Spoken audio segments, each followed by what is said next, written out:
Saudara Ketua dan Bapak sekalian yang saya hormati, sebagaimana pengantar Saudara Ketua benar tadi bahwa saat ini memang isu masih berputar pada masalah-masalah CPNS. Kami merencanakan dengan BKN nanti mudah-mudahan akhir Maret ini akan kita putuskan berapa sebenarnya formasi yang dibutuhkan. Ini tawar-menawar Pak, masih banyak. Baik daerah, kemudian beberapa kementerian, lembaga, instansi, dan sebagainya, tapi alhamdulillah ini akan mencapai. Dan nanti mohon izin, deputi kami juga Pak Teguh, mungkin Pak Bima akan menambahkan, kenapa untuk 1 juta guru ini kok ya begitu sulit sekali. Ya, belum bisa mencapai target. Padahal sudah dipersiapkan anggaran oleh Ibu Menteri Keuangan, tapi kami sepakat bahwa seandainya tidak memenuhi kuota target maksimal ya nanti akan dialokasikan untuk tahun depan berikutnya. Itu intinya. Jadi mohon izin tidak kami baca secara keseluruhan, hanya poin per poin saja. Yang pertama bahwa jumlah PNS kita sekarang ini lebih kurang 4,16 juta. Yang komposisinya struktural itu 11%, 456 sekian, kemudian teknis dan kesehatan sebanyak 14%, guru dan dosen 36%, dan pelaksana administrasi inilah yang 39% ini. Ini yang sedang diambil keputusan menampung lebih kurang 1 juta P3K dan juga tenaga kesehatan mulai dokter, bidan, guru, dan beberapa penyuluh ini. Memang komposisi PNS yang masih didominasi oleh pelaksana atau jabatan administrasi tersebut memang sulit diharapkan untuk bisa mencapai tingkat daya saing yang tinggi. Dan dalam konteks nasional memang terdapat keterbatasan sumber daya pengelola serta pertumbuhan indeks efektivitas pemerintah yang memang belum signifikan. Oleh karenanya dibutuhkan solusi yang sifatnya secara makro nasional, yaitu perbaikan kualitas ASN, peningkatan kecepatan layanan publik yang berkualitas, 3, penguatan tata laksana kelembagaan, serta 4, peningkatan akuntabilitas dan efektivitas dan efisiensi kerja birokrasi. Pimpinan dan Bapak-Ibu sekalian yang saya hormati, saya kira berdasarkan Undang-Undang ASN, pegawai ASN itu terdiri atas pegawai negeri sipil, PNS, dan pegawai pemerintah dengan perjanjian kerja, P3K. Saat ini sudah ditetapkan kebijakan mengenai manajemen PNS dan manajemen P3K. PNS dan P3K ini akan mengisi jabatan pemerintahan dan melaksanakan tugas-tugas pemerintahan, baik di kementerian, lembaga, instansi maupun pemerintah daerah. Kebijakan penetapan kebutuhan ASN diuraikan dalam Peraturan Pemerintah Nomor 11 Tahun 2017 tentang manajemen PNS dan Pengaturan Pemerintah Nomor 49 Tahun 2018 tentang manajemen P3K. Yang secara nasional kebutuhan ASN ditetapkan oleh Kemenpan RB setiap tahun dengan memperhatikan pendapat dari Menteri Keuangan karena menyangkut masalah dana, kemudian dari kementerian lembaga terkait. Dalam konteks guru kemarin kita cukup intensif dengan Kemendiknas, kemudian pertimbangan-pertimbangan teknis dari Saudara Kepala BKN dan jajarannya. Tim Panselnas tahun 2021 yang sudah dibentuk ini memang karena tahun 2020 kita tidak mengadakan CPNS lagi, di mana ketua pengarah adalah kami, Pan RB, dengan sekretariat pengarah adalah Asdep Perencanaan dan Pengadaan Sumber Daya Manusia, aparatur daripada Pan RB, kemudian ketua tim pelaksana adalah Kepala BKN. Kemudian tim pengawas dari Deputi PIP, bidang Polhukam, PMK, dan BPKP.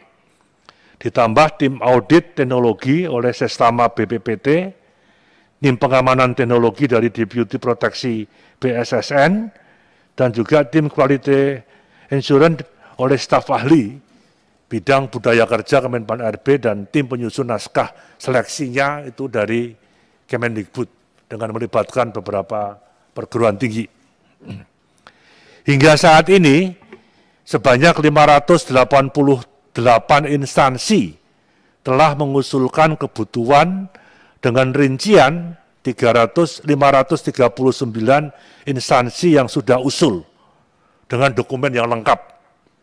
Dan 49 instansi sudah mengusulkan, ini sedang kita kejar lagi dalam 2-3 hari ini untuk melengkapi dokumen. Tetapi ada 32 instansi yang tidak mengusulkan kebutuhan ASN. Ini yang menjadi pertimbangan kami. Jadi total kebutuhan ASN tahun 2021 dengan anggaran yang memang terbatas sudah dipersiapkan dengan baik oleh Ibu Menteri Keuangan dengan instansi di pemerintah pusat itu hanya 1.275.387. 1 juta. Memang kalau kita melihat tahun 2019, Saudara Ketua, alokasi kita 150.000 tapi yang mendaftar hampir 4,2 juta lebih. Ini yang saya kira minat jadi pegawai pemerintah cukup besar.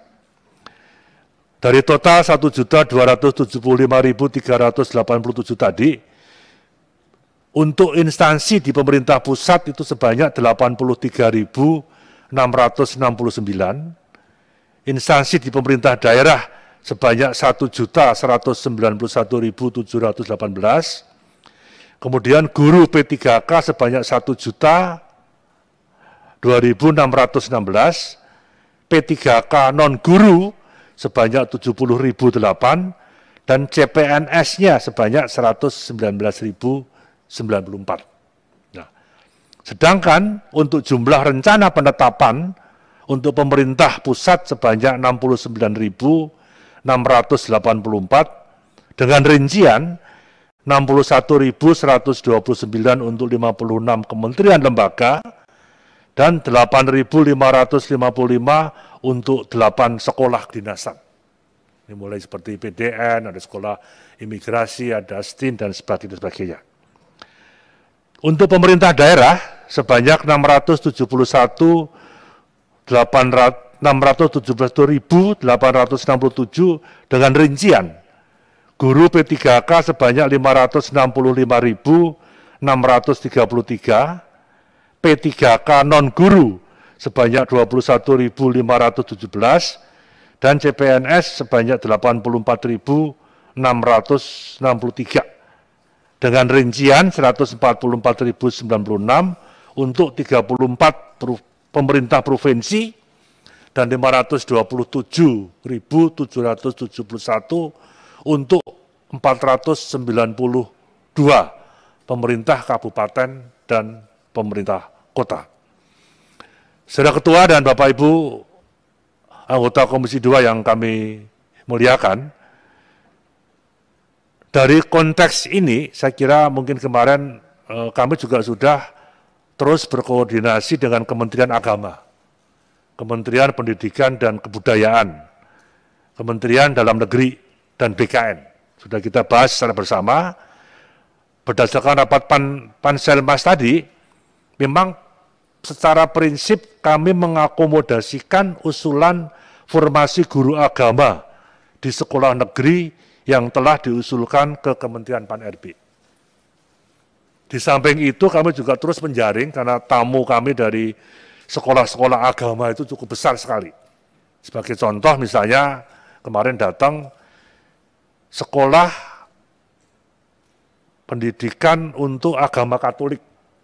Ya, tapi 60% gurunya adalah agama Islam. Nah, dia minta beberapa kuota-kuota ini.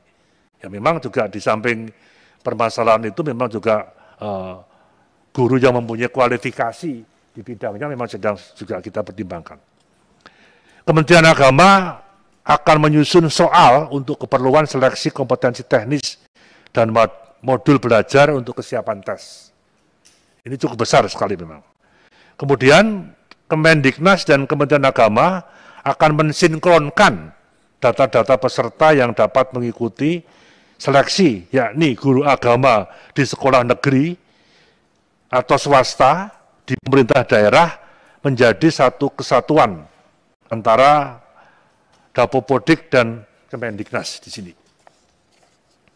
Seleksi akan dilaksanakan bersama-sama dengan guru umum, yakni menggunakan sistem UNBK Kemendiknas. Nanti Pak Bima KPKN akan lebih menjelaskan secara detail dari Panselnas ini. Sedangkan khusus untuk Kementerian Agama akan dialokasikan sementara ini 9.495 formasi bagi guru madrasah di lingkungan Kementerian Agama untuk mengakomodasi guru-guru ex THK 2 Kementerian Agama yang tidak dapat mengikuti seleksi P3K pada tahun 2019 yang lalu. Walaupun kesempatan 3 kali tetap kita berikan di sini. Jabatan dengan alokasi terbanyak tahun 2021 untuk pemerintah pusat yaitu dosen. Kemudian penjaga tahanan, itu yang boleh SMA, bisa. Penyuluh KB, walaupun tidak bisa secara keseluruhan. KB itu minta hampir 9.000, tapi karena harus dibagi dengan semuanya ya bertahap. Untuk pemenuhannya bisa kita berikan di tahun anggaran depan. Kemudian juga analis perkara peradilan, serta pemeriksa. Ini juga menjadi skala prioritas yang terbanyak di sini. Sedangkan untuk pemerintah provinsi, untuk jabatan guru adalah guru BK, guru TIK, dan guru matematika. Untuk jabatan tenaga kesehatan adalah perawat, dokter, dan asisten apoteker. Sedangkan untuk jabatan teknis seperti peranata komputer, polisi kehutanan, dan pengawas benih tanaman. Kami juga sudah mendatangi beberapa hal yang kemarin difasilitasi oleh Saudara Ketua Komisi 2 dengan Sekjen DPR misalnya, dengan BPK, dengan Kemenhan, daripada mengalokasikan pengadaan dokter perawat hanya untuk urusan poliklinik kesehatan, lebih baik minta ke Depkes saja. Untuk tenaga-tenaga baik itu asisten apoteker, termasuk bidan, termasuk perawat, termasuk dokternya. Sehingga fokus sesuai kebutuhan-kebutuhan dari kementerian-kementerian yang terkait di sini. Untuk pemerintah kabupaten, untuk jabatan dengan alokasi terbanyak untuk jabatan guru, seperti guru kelas, guru penja sorkes, dan guru BK. Nanti Pak Bima akan lebih menjelaskan. Dan untuk jabatan tenaga kesehatan seperti perawat, bidan, dokter, dan jabatan teknis lainnya juga cukup banyak. Termasuk penyuluh pertanian, ini yang dimintakan oleh Menteri Pertanian. Kemudian auditor dan pengelola pengadaan barang dan jasa. Arahan Bapak Presiden, Pak Jokowi kepada kami, kalau bisa tahun anggaran 2021 itu diperbanyak penyuluh yang bisa lebih banyak terjun ke lapangan, terjun ke masyarakat. Mengurangi penerimaan CPNS yang hanya duduk di meja, yang kerjanya hanya kerja-kerja administrasi saja. Ini akan dikurangi, dan kami akan memperbanyak tadi beberapa hal, termasuk guru, termasuk penyuluh, termasuk auditor, pengelola barang dan jasa, dan sebagainya. Kementerian Pan-RB juga sudah menyusun jadwal seleksi, walaupun masih tentatif, nanti kami minta pada Pak Bima untuk kira-kira ancar-ancarnya. Tapi pada prinsipnya kami akan memutuskan akhir Maret ini. Berapa sebenarnya yang fix, baik untuk kementerian lembaga maupun di daerah ini. Jadwal tentatif yang akan kita mulai bulan Maret, akhir Maret sampai Januari 2022. Ini menyangkut berbagai hal yang ada. Jadwal akan kami mulai dengan seleksi untuk sekolah kedinasan, kemudian dilanjutkan dengan seleksi untuk guru P3K, maupun seleksi untuk CPNS maupun P3K non-guru. Jadwal pelaksanaan detail nanti akan ditindaklanjuti secara detail oleh BKN secara khusus. Ini yang sementara secara umum kami sampaikan. Mohon izin secara singkat, mungkin Pak Teguh ada tambahan, fix-nya berapa? Silakan singkat. Ya.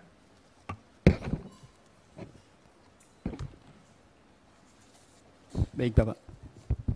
Sementara ini data yang masuk di kami adalah sebagaimana yang diungkapkan oleh Pak Menteri, itu sekitar 1.275.000, mohon maaf, sekitar 741.551 yang untuk penetapan rencana tahun 2021. Tapi kemudian data ini akan bergerak terus, nanti sampai dengan akhir Maret ini. Nanti setelah itu akan ditetapkan oleh Pak Menteri dan kemudian akan kita tetap diumumkan secara kepada publik secara nasional. Saya kira itu tambahan kami, Pak. Terima kasih. Sudah Ketua, jadi saya kira sampai akhir Maret kami terus membuka komunikasi, membuka loket lah dengan banyaknya teman-teman dari daerah, dengan kementerian lembaga, kalau bisa disisipkan ada tambahan-tambahan. Setidaknya target sesuai anggaran yang ada itu bisa tercapai secara keseluruhan, walaupun ada beberapa kementerian, lembaga, instansi yang belum bisa kami penuhi, kayak penyuluh pertanian, seperti penyuluh KB, nanti sisanya akan karena harus kita bagi secara merata. Demikian yang berkaitan dengan CPNS. Mohon izin secara singkat mengenai penyederhanaan birokrasi, khusus untuk kementerian, lembaga, instansi sampai hari ini alhamdulillah sudah mencapai 93%. Sedang kita persiapkan rancangan perpresnya dan keputusan Pan-RB, karena arahan Bapak Presiden paling lambat Juni. Kenapa Juni tahun ini? Karena Juni untuk mengakomodir daerah. Karena kemarin daerah ada pilkada serentak. Nah, pilkada serentak itu menunggu, yang 270 itu menunggu kepala daerah baru. Itu yang diundur untuk daerah, yang dikoordinasikan oleh Kemendagri sampai bulan Juni. Tapi untuk kementerian, lembaga, dan instansi itu alhamdulillah sudah 93%, insya Allah bulan depan sudah bisa tuntas.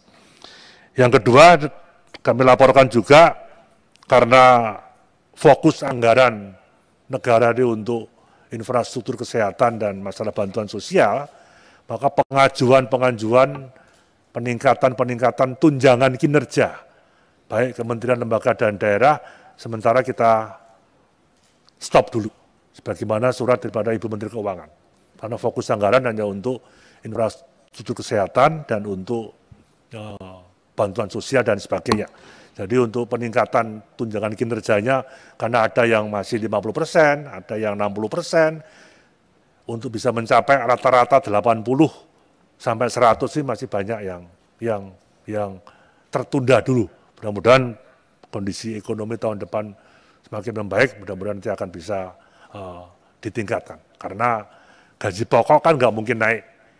Ya, tapi dengan tunjangan kinerja saya kira banyak membantu, termasuk nanti kami menyerahkan sepenuhnya kepada Menteri Keuangan mengenai THR, gaji ke-13 dan sebagainya, dengan melihat situasi kondisi keuangan yang ada.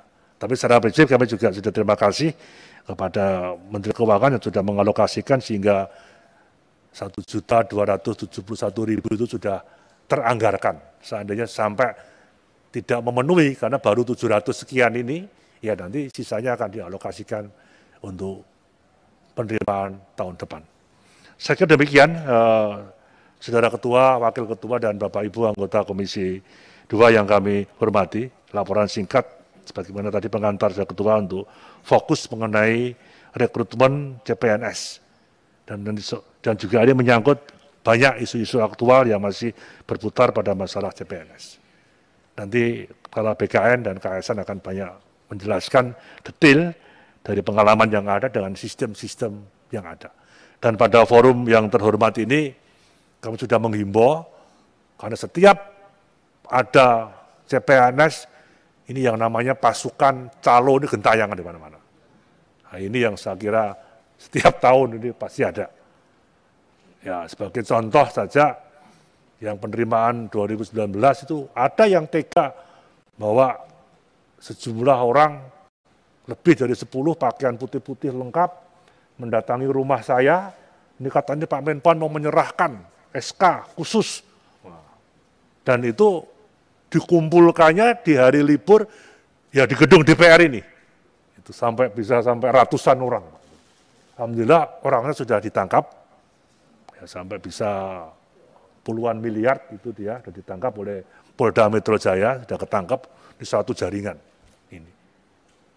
Dibawa ke tempat Pak Bima juga, bahwa nanti akan ada penyerahan CPNS dengan alokasi khusus. Wah, kasihan mereka. Ini ya sudah kita himbau untuk hati-hati terhadap berbagai calo yang ada.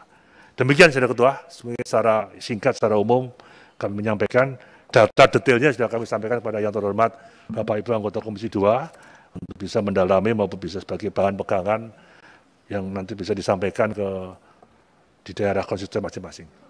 Sekian, terima kasih. Assalamualaikum warahmatullahi wabarakatuh. Assalamualaikum warahmatullahi wabarakatuh. Pak Menteri, sebelum saya ke Kepala BKN, tadi Pak Menteri yang menyinggung, saya kira ini isu yang juga menjadi isu klasik soal percaloan ini. Kira-kira Kementerian BKN nanti juga bisa jawab ya.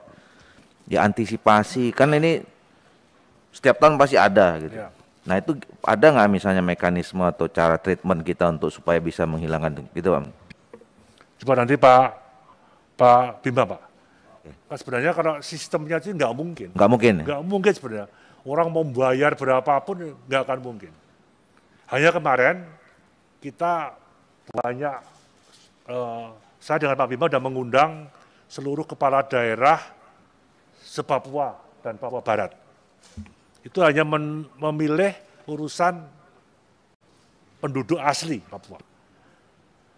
Kumpul semua di Jakarta, tidak ada yang diwakili semua kepala daerah. Tapi toh juga belum bisa membuahkan keputusan bersama. Akhirnya Pak Bima yang keliling lah kemarin. Sebagai contoh misalnya, yang lolos nomor 1 itu marganya Kumolo. Ya, harusnya kan diangkat. Tapi oleh pejabat daerah yang diangkat, Kumolo yang nomor 5. Nah, ini Pak Komar. Loh, kenapa kok nomor 5? Ya nomor 5 itu masih famili saya. Nah, dia masih dekat dengan keluarga suku kami. Nah, ini gitu. Tapi secara prinsip kami sepakat kalau memang harus 1000% orang asli Papua, nggak ada masalah, silakan diambil. Kecuali kalau perlu ada dokter bedah yang tidak ada, atau ya itu baru bisa diambilkan dari luar orang Papua. Itu kesepakatan yang sudah, walaupun masih belum clear, tapi kemarin Pak Bima khusus keliling di Papua dan Papua Barat, dia akan bisa segera dilaporkan. Tapi untuk calo sangat sulit Ketua. Ini karena modusnya macam-macam. Ya dengan segala hormat yang kita tangkap itu juga mantan PNS. Mantan PNS yang punya jaringan. Iya, tapi di PAN-RB dan di BKN sudah memperkuat rambu-rambu itulah. Jadi sulit untuk kita bermain. Karena sanksinya kalau ketahuan ya kita pecat. Kalau memang ada oknum yang bermain. Nah, tapi ini modusnya, ada orang kan kepengen Ketua untuk jadi CPNS itu luar biasa sekali. Nanti Pak Bima juga banyak pengalaman akan menjelaskan. Demikian Ketua. Baik, makasih Pak Menteri. Jadi sebenarnya secara sistem tidak mungkin. Nah, tinggal teknis operasi nanti mungkin lebih detail disampaikan. Silakan Pak Kepala BKN. Terima kasih Ketua. Silakan Pak Wahyu. Saya ingin mempertanyakan surat dari Komisi 2 dalam hal ini yang diteruskan oleh pimpinan DPR RI. Surat nomor PW 036 3611 garing DPR RI garing 3 Romawi 2021 tertanggal 17 Maret 2021. Mungkin kalau bisa dari sekretariat tolong ditampilkan surat yang sudah dikirim, Ketua. Karena begini Ketua, kita ini membahas sistem pengawasan hari ini. Pengawasan yang kita awasi ini apa? Hak DPR ini cuma ada 3, legislasi, budget, dan pengawasan. Kita ini bukan berasumsi. Nanti kalau kita tidak tepat-tepat sasaran, ujung-ujungnya kita ini cerita asumsi semua. Menurut saya begini bagaimana, calo bagaimana, kenapa tidak nerima orang di kampung saya. Benar juga seperti apa yang disampaikan oleh Pak Menteri. Jadi kita harus fokus dulu terkait surat nomor sekian. Apabila surat ini belum direspon oleh Pak Menteri atau Kepala BKN, rapat ini ditunda saja dulu Ketua.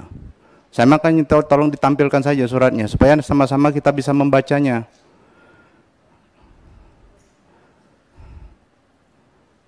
Sudah Pak Wahyu. Kalau tidak bisa ditampilkan saya yang bacakan. Bisa ada suratnya.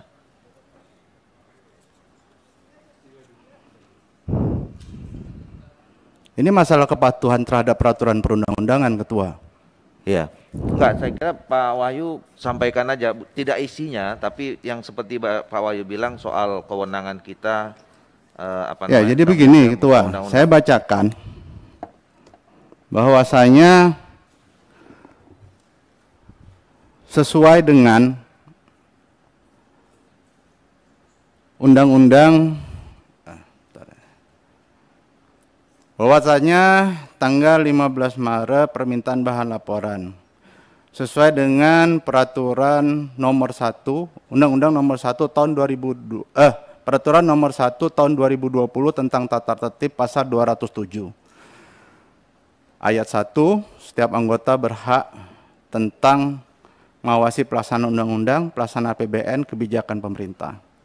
Ayat 2, untuk melaksanakan hak sebagai dimaksud, anggota berhak bla bla bla.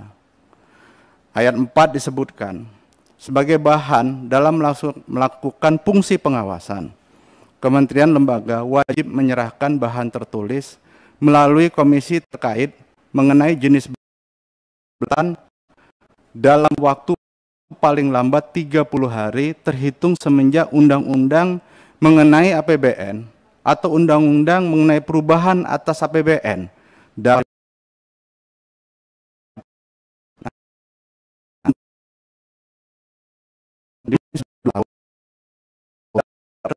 satu berkas pun juga.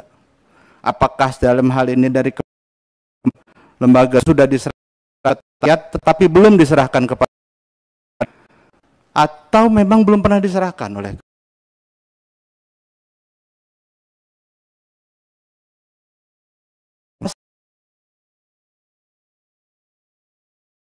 temu kita awasin. Kita tidak tahu apa yang akan dilakukan, mata anggarannya dari mana. Jadi saran saya, kalau memang dalam hal ini, surat ini sudah diserahkan tanggal 17 Maret.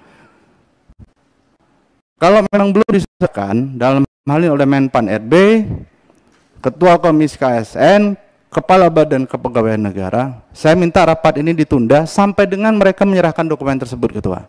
Terima kasih. Ya, terima kasih Pak Wahyu. Saya kira tanggal 17 Maret itu memang dikeluarkan surat oleh oleh pimpinan DPR. Ya, saya tidak tahu, mungkin minta juga informasi apakah surat itu sudah sampai atau belum, ya. Belum sampai. Nah, tapi begini, saya kira begini. Apa yang disampaikan oleh Pak Wahyu, saya kira memang benar kita dalam rangka untuk menjalankan undang-undang. Dan kami juga sudah sepakat, sebenarnya surat itu lahir karena memang berdasarkan keputusan dalam rapat internal kami yang selama ini kami belum pernah menerima, ya, laporan sesuai yang disampaikan oleh amanat undang-undang itu. Nah, oleh karena itu, karena kita waktunya juga cukup singkat, Pak Wahyu, dan memang bapak-bapak ini belum terima surat itu, ya. Jadi saya kira rapat ini tetap kita lanjutkan dan kita minta, ya, kepada Kementerian Pan RB, kemudian kepada BKN dan KSN Setelah ini mungkin kita akan titip lagi kopinya dalam waktu yang tidak terlalu lama, mohon itu dikirimkan. Gitu ya Pak Wahyu ya? Saya jujur kurang sependapat Ketua. Sebenarnya bersurat atau tidak bersurat itu kewajiban. Bahasanya itu wajib. Wajib itu mandatori. Jadi tidak ada, sama kayak kita bikin SIM. Kalau mengemudikan kendaraan harus bikin SIM. Tidak ditunggu ditanya sama polisi, ditilang baru mau bikin SIM. Sekarang kita mau melaksanakan ini. Bapak ini mengatakan, kami sudah berupaya optimal untuk supaya tidak ada calo. Berarti ada sosialisasi. Sosialisasinya pakai apa? Pakai uang kan? Pasti anggarannya. Berapa jumlah anggarannya? Sudah teranggarkan Pak. Di mana pos anggarannya? Nanti kayak kemarin, ternyata anggarannya, saya ambil contoh kalau nggak salah di Sumatera Selatan itu cuma teranggarkan berapa ratus juta gitu. Gimana Pak cara Bapak mensosialisasikan penerimaan CPNS ini sehingga seluruh rakyat Republik Indonesia ini tahu? Oh iya Pak, kami menggalang komunitas melalui Facebook, seperti itu. Berarti perencanaannya tidak benar. Itu sudah pasti. Itu kenyataannya. Tidak akan bisa dijawab nanti. Nah sekarang kita mau tanya sekarang apa yang mau kita tanyakan? Gitu. Saya rasa tidak terlalu sulit kalau untuk mengumpulkan itu kan dokumennya sudah ada dengan mereka Ketua. Bisa ditunda 1 kali 24 jam atau ditunda 1 jam supaya mereka kembali ke kantor atau nyuruh pasukannya. Kan kementerian banyak, tidak seperti DPR yang anggota dalam hal ini stafnya terbatas. Itu saran saya, cuman ya kalau memang kira-kira mau dilanjutkan ya silakan saja. Cuman termasuk kita, artinya termasuk yang tidak juga ikut melaksanakan peraturan perundang-undangan. Saya tidak mau menjadi bagian yang itu. Ini bukan pendapat saya Ketua, ini bahasa undang-undang. Terima kasih. Dan Silakan Pak Gaus. ya. Terima kasih pimpinan. Pimpinan dan anggota Komisi 2 yang saya hormati, Bapak Menteri, Kepala Badan Kepegawaian, KSN, hadirin dan hadirat yang berbahagia. Menyikapi apa yang disampaikan oleh Pak Wahyu, dan itu juga adalah merupakan komitmen kita ketika dilakukan rapat internal, bahwa kita berupaya untuk melakukan pelaksanaan sesuai dengan peraturan dan perundang-undangan yang berlaku. Saya pasti memberikan apresiasi apa yang disampaikan oleh Pak Wahyu. Dan memang Pak Wahyu menyentakkan kami anggota Komisi 2 agar seluruh mitra kami untuk taat dan patuh sesuai dengan ketentuan dan perundang-undangan yang berlaku. Saya sependapat dengan Ketua, kalaulah seandainya, jadi barangkali ini baru warning. Barangkali Pak Menteri betul yang dikatakan oleh Pak Wahyu, ilustrasi beliau tentang SIM, karena selama ini kita tidak budayakan, dan insya Allah mulai bulan kemarin kita sudah melakukan penertiban dalam sesuatu yang berkaitan dengan tugas WWN dan fungsi yang pada kami. Ini yang perlu kami sampaikan kepada Pak Menteri dan seluruh jajaran mitra kerja kita. Oleh karena itu, ke depan tentu harapan dan keinginan kami semua, apa yang disuarakan oleh Pak Wahyu tadi, Pak Menteri, itu harus serta-merta kita harapkan. Untuk hari ini tentu saya harap tidak gampang juga untuk melaksanakan RDP. Saya yakin dan percaya dengan kesibukan kita dan juga kesibukan Pak Menteri, untuk hari ini saya mohon kepada Ketua, prinsip saya mendukung apa yang beliau sampaikan. Dan itu adalah merupakan komitmen kami ini Pak Menteri. Oleh karena itu, karena ini awal dari apa yang disampaikan oleh Pak Wahyu, yang namanya undang-undang dibaca atau tidak dibaca memang dianggap tahu dan harus dilaksanakan. Tapi kalau seandainya beliau-beliau ini ditunda rapatnya, ini menurut saya bahasa saya itu kurang elok, karena momennya juga sangat luar biasa, nggak bisa juga kita buat sedemikian rupa. Oleh karena itu saya minta Ketua berikan waktu berapa hari harus kami terima sehingga kita akan melakukan pembahasan sebagaimana yang disampaikan. Intinya adalah Ketua mendukung apa yang beliau sampaikan, tetapi pelaksanaan kegiatan ini karena sudah dirancang pula, harusnya surat kemarin ini juga kita sertakan, tolong diikutkan, diberikan kepada kami apa yang disampaikan. Ini barangkali yang terlupa barangkali dari pimpinan, sehingga Pak Menteri saya berhusnuzan, kalaulah seandainya pimpinan mengingatkan ke Pak Menteri, saya yakin dan percaya beliau akan menyertakan apa yang diminta oleh Pak Menteri. Barangkali demikian, terima kasih. Ya, saya kira ya interupsi kenapa lagi Pak Agung? Berapa lagi Pak? Baru pertama kali nih Pak. Iya, soalnya kita belum ada tanya jawab soalnya nih, mau interupsi. Silakan. Baik, terima kasih. Apa yang disampaikan oleh saudara kita, Bapak Wahyu Sanjaya, terkait dengan ketentuan konstitusi, utamanya adalah di dalam ayat 4 di sana, dalam konteks fungsi pengawasan memang benar adanya. Dengan hitungan limitatif waktu 30 hari sejak terhitung sejak undang-undang mengenai APBN itu ditetapkan ataupun perubahannya ditetapkan. Nah, sekarang persoalannya adalah apa yang sedang dibahas kali ini searah atau tidak dengan laporan dimaksud. Sekiranya memang searah, kemudian konstruksi dari isinya adalah sama, mungkin hanya kekurangannya adalah penggunaan berapa besar angkanya dalam kegiatan-kegiatan tersebut. Kalau searah, maka bisa dilanjutkan.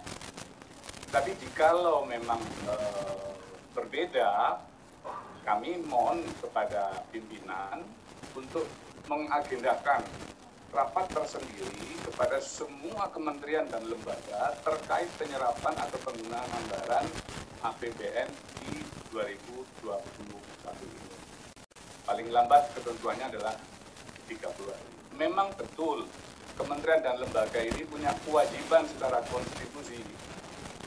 Tetapi ketika tidak digelar agenda rapat untuk membahas tentang pengawasan khusus penggunaan anggaran, juga teman-teman kementerian lembaga tidak mungkin mencelonong sendiri. Kalau tadi diibaratkan analoginya seperti wajib hukumnya orang pakai kendaraan, pakai SIM gitu. Kalau saya sebagai birokrat atau saya sebagai pengendara, ya saya nunggu di stop atau ditilang sama polisi baru saya tunjukkan SIM saya, begitu. Saya rasa begitu pimpinan, silakan diambil jalan tengah. Kalau memang ini searah, bagian dari pengawasan itu, tinggal ditambahkan angka-angkanya penyerapannya, sehingga sidang ini bisa dilanjutkan. Kalau tidak, setidaknya nanti diagendakan tersendiri.